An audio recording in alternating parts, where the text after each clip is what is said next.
আজকের গল্পটা শুনলে তোমরা হয়তো নিজেদের সাথে কম্পেয়ার করতে বাধ্য হবে, কারণ কিছু কিছু মানুষ তো এরকম রয়েছেই। আমার মতন আতপাগলের মানুষ থাকলে এমনি এরকম হয়ে থাকবে, কারণ এই সব বাস্তবতা ঘটনার সাথে মিল খাওয়াতে জীবন কেটে যাচ্ছে সারাদিন ধরে।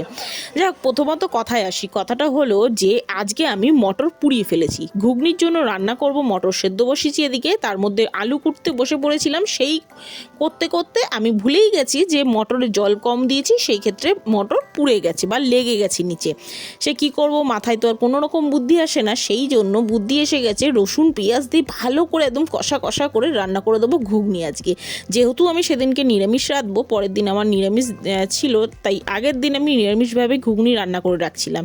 তার হলো না, পোড়া লেগে গেছে। সেই ক্ষেত্রে কি করব, রসুন পেঁয়াজ ভালো করে বেটে নিয়ে ওর মধ্যে গোটা শুকনো লঙ্কা, গোটা জিরে ফোড়ন দিয়ে মশলাটাকে দিয়ে নুন হলুদ শুকনো লঙ্কা জিরের গুঁড়ো দিয়ে ভালো করে কষিয়ে আলু আর মটরটাকে দিয়ে যেটুক লেগে গেছিলো সেটুক ফেলে দিয়ে উপর দিয়ে কাচিয়ে নিয়ে তুলেছিলাম মটরগুলো। সেই মটরগুলোকে ভালো করে কষিয়ে নিয়ে জল দিয়ে একদম ফুটতে দেবো টকবক করে। তারপর গরম মশলা ছিটিয়ে দিয়ে পরিবেশন করব, কিন্তু লাস্টে কিন্তু ধরে ফেলবে বুঝতে পার।